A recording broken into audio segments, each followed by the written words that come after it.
and welcome to Body Metrix, the show that teaches you practical ways of how to incorporate healthy nutrition principles into your busy lifestyle. My name is Adrienne Delgado, and I'm a registered dietitian in the Springford community. Today, we have a special treat for you because it's a fifth Tuesday of the month, which means we do interviews with people right here in our community who are demonstrating excellence in the form of health and exercise and nutrition. So today, I am super excited to be here with my guest, Master M from ATA Royersford, and we're just gonna be real lighthearted here and laid back and just ask Master M a bunch of questions about how he views health and nutrition and exercise, and hopefully you guys can all learn something. So first of all, thank you. All right, thanks for having me, Adrienne. Absolutely. So before I do any interviews, I always like to play a little game. Awesome. Where I ask you quick rapid fire questions, and you just answer right off the cuff so we can get to know you a little bit more. Gotcha, so not thumb wrestling? Not thumb wrestling. Got it, Although okay. that can be afterwards. Got it. Excellent. All right, quick questions right off the top of your head. Got it. Indoor or outdoor? Indoor. Crunchy or smooth peanut butter? Smooth. All right. Early riser or night owl? Night owl. Morning or evening workouts? Evening. Planner or procrastinator? Procrastinator. Herbivore or carnivore? Carnivore. Brussels sprouts or broccoli? Broccoli. Play it safe or risk it all? Risk it all. Excellent. Yeah. That's awesome. Absolutely. All right. All right. You did well. First Breathe. part done. Yes, okay. All right, so why don't you tell our viewers a little bit about yourself and what your typical day looks like? My name is Scott Magditch. I'm the owner and operator of ATA Martial Arts of Royersford. And my typical day is I wake up right around 7 o'clock, and my wife and I have a cup of coffee before the kids get moving and going and shaking. We have 3 daughters, 9-year-old twins and an 11-year-old, and we have 3 dogs. And so we're constantly going, so our morning time is beautiful. And then that's when I also do some quick emailing and from the evening before, all pertaining to the school. And then kids get off, I get them ready for school. My wife is getting ready for her job as a real estate agent. Get the kids breakfast, get their lunches ready, send them on their way. And then that's my downtime. That time between around 8:30 to around 12 is my time to get stuff done around the house, make my plan for the day and things along those lines. And then by 12:30, 1 o'clock, I'm heading into the work. And then I get done here around 8:39, head home. And that's with my beautiful schedule, that's dinner time for me. The kids, everybody's already eaten, so I usually get a chance to just kind of hang out, decompress from the day, and then get a little bit of downtime with the kiddos. Excellent. Yeah. All right. So what inspired you to get into this line of business? What inspired me is I started martial arts when I was 9. It's just a school opened up by my house, Karate Kid came out, I was like, I'm in. And I played other sports along the way, and I was like, you know what, that looks like fun. And I'm not 9 anymore, and I'm still doing it. So I did it all through high school, all through college. I love interacting with the students. And just to see, like when you see that one time where something connects or you get through and you see a student overcome an obstacle and achieve a goal, it just makes it all worthwhile. So going through college and going in that direction, I had to make a decision whether I wanted to go to academia or stick with teaching martial arts, and traveled around for a while, had some Scotty time and kind of make up what I wanted to do. And nothing beats this type of atmosphere. And I tell everybody every day, like, I am living the dream. Like, I tell everybody, hey, how's your day? I'm living the dream. I really am. Like, I get to kick and punch all day, barefoot in pajamas, and I get to yell at kids. It's awesome. And they're like, hey, thank you for that. I'm like, this is great. No, excuse me. No, it's fun. It's just very rewarding. And I get to be active all day. I'm not sitting down at a desk. I don't think I could handle that. I'm just not that type of person where I can just sit down throughout the entire day. I don't sit down ever. This is the most I've sat down in probably a month. All right, so what does exercise specifically do for you and your body? Exercise for me, like, this job helps because I'm constantly moving, and that is one of the ways one of my good friends, I asked him the same question because he's a school teacher. I'm like, what? And he's got 2 kids, and he's just really active. I'm like, oh, what do you do? And he was like, yo, man, just fit it in. And I was just like, all right, whatever. And I was going over to another buddy in my house, and I literally drove by his house. He was cutting the grass doing push-ups. I was like, what are you doing? He's like, got to fit it in. And I was like, that is genius. That's what I do now. Like, I'm in class and I'm like, you know what? I need to do some planks. I'm like, all right, guys, let's go. Right down, 1 minute plank. And I just do it with them. Anytime the class does push-ups, I do it with them. When the class is moving, I'm running too. I mean, I have one of those pedometer things on, and I was like, man, I'm over 20,000 steps almost every day. Not because I'm going for a 5-mile run, it's just because I'm constantly trying to move. And that's what keeps me refreshing, and keeps me away from injury. I'm 42 and knock on, I don't have anything wooden, but I haven't had any major injuries at this point, and so that's really key for me. It's just to be able to make sure that I'm staying loose, I'm constantly moving.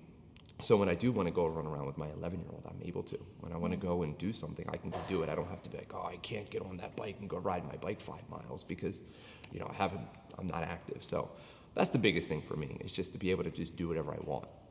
So you touched on something about the injury factor, because as we age, Yeah. injury is more of an issue than it was when we were in our teens or our 20s. Yeah. So I know you said exercise helps you stay injury-free, but what specifically do you teach in your classes, or do you implement in your own personal life to try to keep those injuries? Because I'll be honest with you, a lot of my patients, as soon as they get an injury, they're done. Yeah. Yep, no exercise, and if there's no exercise, then there's no nutrition either. Yes. So how do we keep ourselves in a healthy state to prevent that from happening? Yeah, well, one of the things that I tell a lot of especially my adults, and some of my adults are well into their 60s, is we start off every class with a very basic warm-up, like high knees, and I'm like, everybody knows in my school, I'm like, why do we warm up? Accelerate your heart rate and increase your breathing.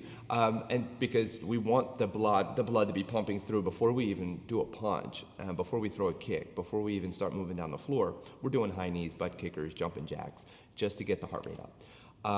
And that is one of the biggest things we do. And then with our adults, I give them a few extra warm-up exercises, just moving the shoulders, bending the knees, rotating the hips. Just because, and we start off, the first couple of drills are always 25 to 40%, because we need to warm up. We need to get the body moving. Another thing we do is, I know everybody has a history. All of my adults, we all have histories. Even some of my teenagers have histories. Some of my kids have histories on just what they can and can't do, physical limitations, and we modify everything. So I'm like, okay, well, you can't do that. Well, don't do that. If it hurts, don't do it. Let's do something else. And then let's build on some of our strength conditioning to maybe strengthen up that muscle group before you start demonstrating the move. But the big thing we're here for is we understand movement is the exercise that we want. We want your body moving. And so in doing that, I'm like, okay, don't worry about jump, reverse, side kick when you're 62 years old. If you want to challenge yourself, let's do it. That's why we're on mats. But I'm like, let's just make sure we can side kick. And don't worry about kicking to the head. The knee is great. So do a great side kick at the knee. So that way they're just still moving, and they feel as though they can do it, where they look at a teenager jumping and spinning and kicking 3 feet over their head, and they're like, whoa, I can't do that. Yeah, you're right. We're not able to do that anymore. We're a little too old for that. So let's just modify our movements to make them something that we can all do, feel confident in doing, and then when they feel confident in doing it, they're going to keep coming back, and they're going to keep achieving new goals, and they're going to keep increasing their abilities and decreasing their limitations. And then once they get to that healthy level, I'm like, wow, I started and I could only do 5 push-ups, and now I could do 20 push-ups, or I could hold a plank for 5 seconds, and now I could do it for a minute. And they start to see that, and then it's just like anything else. It catches fire, and they're like, all right, let's go do it again. Let's do it more. Well, I want to join this fit class now. And then they keep going that way. So that's one of the biggest things we try and involve is just movement. Keep moving. Don't say you can't do that. We always say, I can't do that yet. At the word yet. Yeah. I'm sure you've been around this industry long enough. Yeah. Just to try and keep them moving, keep them moving. And then usually great things happen when you just realize, like, hey, I'm still moving, I'm still doing this stuff, and it's like, wow, I've been doing this for a year and a half. I can do this. Right. So that's one of the biggest things we try in here to help with that type of mentality. Okay. So who is your ideal client?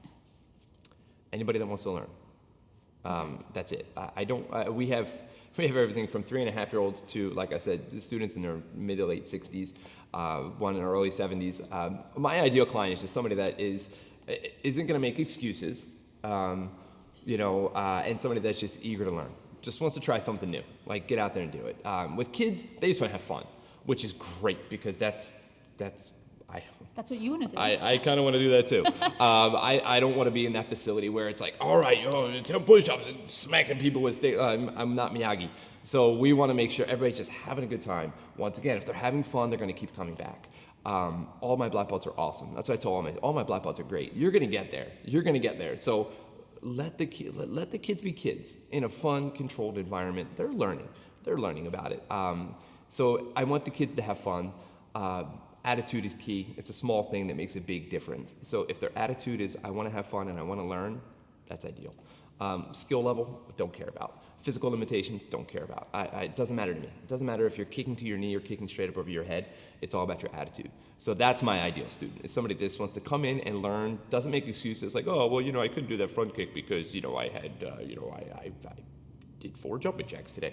No, just try your best. Do it. Let's go. Let's have fun. Have a good attitude, learn something, and be positive.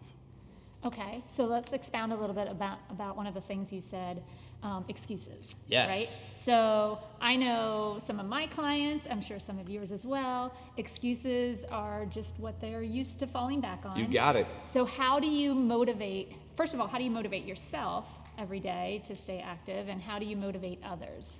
Great question. Motivating myself, 2 things that really help me. One is all those mirrors along the wall there, and I'm like, because I need to practice what I preach. Right. I'm trying to teach about healthy lifestyles. It doesn't mean you have to go run a marathon tomorrow. It just means you have to be healthy. You have to be comfortable, and you have to feel good about positive self-image. And I don't feel as though I am doing my students any justice if I'm not living up to that expectation or that standard myself. Right. I'm like, oh yeah, you should eat more healthy. I'm gonna go eat a pizza and a box of donuts. Like, all right, if you're gonna have pizza, fantastic, it's delicious, but make sure you balance it out through the day and maybe do a little exercising. Right. So I kind of want to practice what I preach. So that's the biggest thing. That's the biggest motivator for me. And it's the same thing. Like I want the students to see me do it. Like I don't want to be the guy that says, okay, you do whatever 50 push-ups. Like, oh, Master M, could you do it? No, but you do it. Right. Well, that's not really fair. So I'm like, yeah, let's go. So I don't have my students do anything I can't do. But that's my big thing, is to stay motivated. It's like, all right, I want to practice what I preach. I agree wholeheartedly. I say to my patients all the time, I will not ask you to do something that I'm not willing to do myself. Yeah, exactly. And so I'm not going to ask you to stop eating cookies, because I still want to eat They're cookies every once in a while. delicious. Yes, it's just balance. You got it. All right, awesome. So earlier when I asked you all those questions, you mentioned that evening was your preferred workout time. Yeah. Why? Because I'm not such a morning person. I get up at 7 o'clock every day, but even my wife will tell you, like, yeah, we might not want to talk to Daddy too much before 8:30, 9 o'clock, because I need that time to kind of wake up, get my body going. But I mean, like last night I went to bed at 1 o'clock. I'm just an evening person, especially when I get done here. Like I just got done running around for like 4 hours. I'm like, all right, let's go. And so I have that energy to keep going, and it's hard to just say, okay, great, now that it's 9 o'clock, go to bed. Well, I can't. Like I'm still Not wired that from the way. day. So for me, and my workout time is I'll try and get something done before classes start. Like whether it's grabbing the jump rope and doing some push-ups and plank and doing something for 10 minutes. Okay. Once I said fit it in, I try and just like, all right, let me get 10 minutes going just so I can get my heart rate up, feel pretty good going into classes. And then I run around nonstop with these guys. So that's kind of like my big workout. I don't find myself often going to external places like gyms and stuff like that. I try and get it done here. Well, I have it here. You have a gym. I have a facility here that I can exercise in, so that's very helpful. But that's important to tell our viewers too, because I think a lot of us have that mindset. If I'm not in a gym, then it doesn't count. Or if it's not for 30 minutes or it's not 60 minutes, it doesn't count. But you're saying 10 minutes does. Yeah. Oh, 10 minutes. I have this small little thing that I like to do, and I challenge myself and see how quickly I can get it done. So it's my fun little workout. So I keep track of it on my phone because, technology, why not? So I press start on the timer. I do the workout. I'm like, stop. And I just try and go faster every day. So, and it's 10 minutes, right. 10 to 12 minutes. And that's great. Gets my heart rate up, makes me sweat a little bit. And I'm like, all right, now I'm ready to go for the rest of the day. And I think that's it. Just fit it in. Whether it's, taking your dog for a walk, and lunging. Something like that, like going outside. I'm like, all right, I'm gonna weed. Okay, when you weed, like, squat. Don't sit down. That's it. Just, bend over, go up and down, up and down, up and down, squat. Do something like that. Just trying to fit it into your daily routine, whatever your daily routine is. I mean, you hear all the time, like, oh, go up and down the stairs instead of using elevators. Yeah, it's great. Fit it in. Fit it in. That's awesome. I like that. All right, so ATA goes beyond exercise and really tries to drive home leadership values and leadership Absolutely. skills. So talk to us a little bit about that dynamic and that part of your school. Yeah, great question. Thanks. So one of the things I tell all of my parents when they're bringing their kids in here, I'm like, you know what? In a perfect world, I would have your student here, and they would train here for 20 years and open up a school just like I did. Yeah, they're not going to. And more history has shown, I'm going to have them anywhere between, on average, between 1 and 3 years. So my goal in those 1 to 3 years is to make them more of the leadership attributes, not necessarily all the physical stuff. They're going to do the physical stuff while they're here, but just like anything else, when you use it, or when you don't use it, you lose it. Right. And I tell all of my students in my leadership program, we have a class specifically designed for leadership training, where we go above and beyond the attributes of like, well, okay, your goal is to be a black belt. Okay, well, leadership, your goal is to get a little bit more of the mental side as far as leadership attributes than just kicking and punching and training. Some students just want that. They're like, no, I'm here, I just want to kick and punch, learn how to defend myself. I want to learn how this stuff, and I want to get my black belt. That's my goal. Okay, and they're going to learn about discipline, respect, communication, integrity, loyalty, all that throughout the training program. But our leadership team is like, okay, that's great, but I want to know how to introduce myself to people. I want to know how to get in front of people and talk. I want to know how to communicate at a level in which, well, what makes it a healthy communication between students and people and friendships and relationships than just, okay, I'm going to kick this pad. So they're different animals. So back to what I told all my parents is like, you know what, that's great, but more than likely, unless you're going to become a professional martial artist, when you go to a job interview, they're not going to ask you to do a jump, spin, heel kick. They're going to look to see if you're looking them in the eyeballs, being confident about who you are, shaking their hand, and making eye contact, and communicating and talking. And that's what's going to get you into colleges, and that's what's going to make you healthy relationships, and that's what's going to make you successful in life. Not dollar value, but just influencing the people around you. That's what makes an influence. And so those are the attributes that we try and instill in all of our students, but especially our leadership program, because that's what we want. I'm foolish to think that everybody's going to be a martial artist when they get older. That'd be great. I've got some. Yes. But more than likely, they're going to go off into their own career and set their own paths and set their own relationships. And that's it. I want them to think back and like, hey, martial arts really helped me. And I don't want them to say, because I can do a front kick. That'd be cool. But I want it to be because I learned discipline. And now I'm achieving my goals because I know not to give up on them, or loyalty. So now I've got some great relationships, and I've been married for 35 years. And those types of attributes are the ones that I really want to separate my students apart from a typical martial arts school. I like that. Thanks. I like that. I do too. All right, so let's switch gears a little bit and talk a little bit about nutrition. Yeah. All right, so do you follow any diet specifically? No. Okay, why or why Period. not? Because I like to eat. I like to eat different things. So my biggest thing, we've kind of mentioned on it before, is all about balance. I really try and make sure, like, okay, if I'm gonna go out, we had this conversation years ago, and you probably remember about the every once in a while type of guy. Yes, I'm seriously, that sticks with me almost every day. That silly conversation that we had like 5 years ago, it was the every once in a while. Well, I like to eat wings every once in a while, and then come to find out that every once in a while is like something is every once in a while every day, and it's a pattern. So like, ooh, okay. So let me kind of make sure I'm a little bit more cognizant of that. Now I do have my wife Becky. She's very cognizant. She does our meal planning for dinners, and she's very aware of balanced and eating vegetables and fruits and things along those lines with our dinner, and keeping our proteins manageable. So that's very helpful.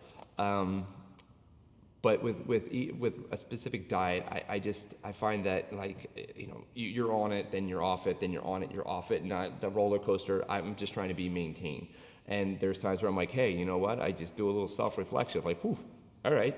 The last couple of days have not been very good. We went out to eat like 4 times, and I'm like, whew, all right, let's rein it in a little bit, and just be aware of that. And then, okay, over the next 3 or 4 days, balance it out, eat a little bit healthier, get a little bit more mat time in, and just kind of a little bit more running around, and kind of work that out and feel better about who you are. But yeah, that's kind of why we just try and maintain, because we do want to enjoy. Like, I don't want to go out to breakfast and be like, well, I can't eat that, I can't eat this, I have to eat this, I can't do that. Whereas it's like, all right, let's just be aware. Like, I'm gonna have some orange juice and some water and some fruit to go along with my sandwich. Addition, not subtraction. Addition. Yes. Yeah. Exactly. Yes. Well, and so I just want to review, because you had mentioned something, and just in case some of the people didn't catch it. So the conversation we had a couple years ago was, are your every once in a whiles daily, right? So you may not have wings for, I haven't had wings in the past 3 months, so I'm going to have wings tonight. But then tomorrow, you're at a ball game, and it's Dollar Dog Night, and you're like, I don't remember the last time I had a hot dog, so I'm going to have a hot dog tonight. And then the next night, you're at a party, and somebody brings cookies, and you're like, I don't remember the last time I had a cookie. And so even though you're doing different foods, they're still happening in succession to each other. Yeah. So it kind of gets tricky, because we think they're every once in a while foods, but if they're daily, then we're still doing every once in a while is a new day. It's like, whoa. Exactly. Yeah, so that was a pretty good one. So yeah, that one story, I think about it all the time, and that really kind of makes it like, all right, every once in a while I had wings yesterday, so all right, but then I went out and I did some extra running around last night and golfing, and the same thing, fit it in. I was like, well, I had wings for lunch, they were delicious. And I was like, all right, well, we're going to go golfing. So I was like, all right, I'm going to stop here. You go to your ball, take the cart. I'm going to walk over to my ball. And I did that on every hole. So I was like, I just had wings. Those wings somehow. Yeah, I was like, I'm going to do a little extra walking today. So it was just like silly things like that. I'm just trying to be aware of it. Okay. And that's big. So what did you have for breakfast this morning? I had eggs and spinach and a little bit of cheese in there. I love cheese. And Becky bought some sausage, but it's vegetarian faux sausage. I don't know what it was, but it was delicious. So so I had one of those little sausage patties too. Okay. Yep. So, is that a typical breakfast? I would say it's probably about 75% of the time. That is my go-to, is some eggs with spinach. I'll put some cheese on it, and then if I don't have those patties, because we don't usually have those, I'll put like a piece of like lunch meat, like ham, on there, and then sometimes over a bagel thin. Okay. But yeah, that's my typical one. If not, it'll be coffee in the morning. I do have a cup of coffee, 1.5 cups a day. And then that's it, and water for the rest of the day. But that was my breakfast, and if I don't have that, I'll just get something, a quick, like a nice, healthier breakfast bar, just to kind of hold me over. And lunch is my bigger meal. Okay. All right. So let's go there. What does lunch usually look like for you? That really depends on the day. I'll go from everything from peanut butter and jelly sandwich with, once again, something like heavier to go along with it, a couple pieces of fruit, but then I'll be like, okay, I'm going to need a snack if I do that. And then we get those individual packets of hummus, and I'll get some chips, and that'll be like my snack that I have like right before classes start. Okay. So that's delicious. And then I'll have a big old salad with some walnuts in there and blue cheese. That's a big healthy one too, if we have leftover protein from the night before. So if I remember correctly, you pack lunches for your kids, yes. Right? That's part of your responsibility. Yeah, they're a little bit older now, but I just make sure that they're putting the right stuff in there, and it's not constant, just sugary junk. So what do you try to look for, and what constitutes a healthy lunch for your kids? For those guys, what we do a lot of is I'll make their sandwich, and I have 3 daughters, and they all like different stuff, shocking. So we usually typically have sandwiches for lunch, and then after that, they can pick their snacks that they want to have, but we just make sure we provide healthier snacks. Like if we get anything, it's trying to be a little more organic. They have to have at least one fruit with them, and then usually it's like an applesauce packet, a yogurt, something along those lines. So those, and then we don't let them bring desserts or anything like that. We're like, oh, you'll be fine. You've got enough going on. So we don't let them pack like no puddings or cookies and chips or anything like that, just because we know they're gonna get that somehow throughout the day, right. Somewhere. So we try to eliminate just not keeping that in the house. Okay, smart. So what is your favorite food? Ooh, whatever I don't have to cook. No, which is actually pretty true. I'm a big steak fan. I do like steak. Okay. I don't get it. We don't eat it a lot at our house, believe it or not. But I do like a good steak. Okay. I like everything. My goodness. Yeah, I don't walk away from too many foods. I'm even getting into Brussels sprouts now. Becky's making them deliciously, baking them with some olive oil. Oh, roasting them? Yeah. Oh my gosh. That's a game changer. Yeah, it's so good. Yeah. Right. But yeah, really, I eat anything, and it's usually really good. We have good, like some whole wheat pastas with like a turkey in the sauce, and that's really good. Nice. Yeah, a bit of everything. We can't get hungry yet. It's only like 10 I know. I'm like, is it lunchtime yet? Not quite yet. All right, so talk to us a little bit about what your pre- and post-workout routine looks like, nutrition-wise. Yeah, I don't have much of a pre-workout. I just make sure my stomach isn't empty. So Okay. I'll put something in there. I'll drink, like, if I know if I'm gonna do like my 10-minute burst or something like that, I'll make sure I drink like an entire water bottle of water, my favorite water bottle. That's the key. Make sure you have your favorite water bottle and never go home without it, and never leave without it. My water bottle has been all over the world, and I have the same one for like 10 years, and I take it with me every day. Same one. Clean Canteen, highly recommend it. That's my plug. So I'll like chug a bottle of water, and then I'm like, okay, I'll let that marinate, get in there so I feel ready to go, and then I just go out and train. After that marinate. Yeah, All right. after it, same thing. Almost give it a few minutes, and then have another bottle of water, and then I'll, if I feel a little bit hungry, then that's when I'll try and get like more of that healthier snack in before I'm not going to eat anything heavy. But I don't have any. So I don't have any supplements or protein powders and mixes, and I don't have any. Just do it with real food. Yeah, I just Good. eat food. Yeah. Good. So we've all heard the motto, you can't out-train a poor diet. Yeah. All right, so now you mentioned earlier, like I had wings, but then I made sure that I did some extra walking at golf. Right. Is there anything that you teach your students or your clients about nutrition or just, keeping that on the forefront because they're logging in so many hours here a Right. week, but you would hate for them to offset all of that hard work Right. they're doing Absolutely. with a poor diet. So Yeah. what recommendations do you give or? Yeah, the biggest thing, Adrian, that I try and tell is just about that balance idea. Is because unless they really want to change I personally feel, unless they really want to seek out nutrition and come to see a professional like yourself, the only thing I'm trying to do is scratch the surface and be like, look, can you be balanced? If you're, especially when most of my clients are students, we have almost 300 students that train here on a weekly basis. I would say 220 of them are kids. They don't have control over where they're going to lunch. Mom and dad are on the fly. We call it sliding in the home at our house. But other families are the same way. They're running from one, they have multiple kids, different activities. Like, we got to get some food in you. All right, we're going to McDonald's. And then when they take them to McDonald's, I'm like, look, I understand. You guys are going to go to McDonald's. You can't tell your mom and dad where you want to go for lunch. And be like, no, mother, father, please. I would like some, healthy hummus. But I was like, when you get there, you get apples instead of fries. Get something that's a little bit healthier at McDonald's, and then just understand what you had for lunch and balance it out. Train harder and make sure you have a sensible dinner. Balance it. Don't go home and say, okay, well, I had McDonald's for lunch, and then for my snack today is going to be a bowl of ice cream. Like, make your snack peanut butter and apples. Something along those lines. Like, just balance it out, because I know I'm not going to be able to change an 8-year-old.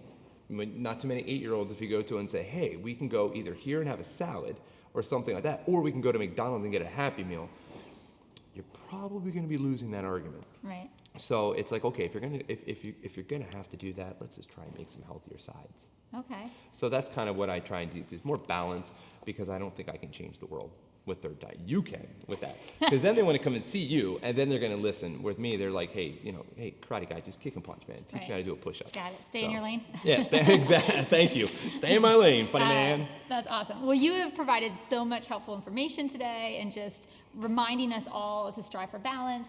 Is there any last thoughts that you'd like to leave our viewers with, or just any motivational thoughts, or how they can get involved in exercise on their own? Like, any last words? All right, 2 quick things. One, like I said, fit it in.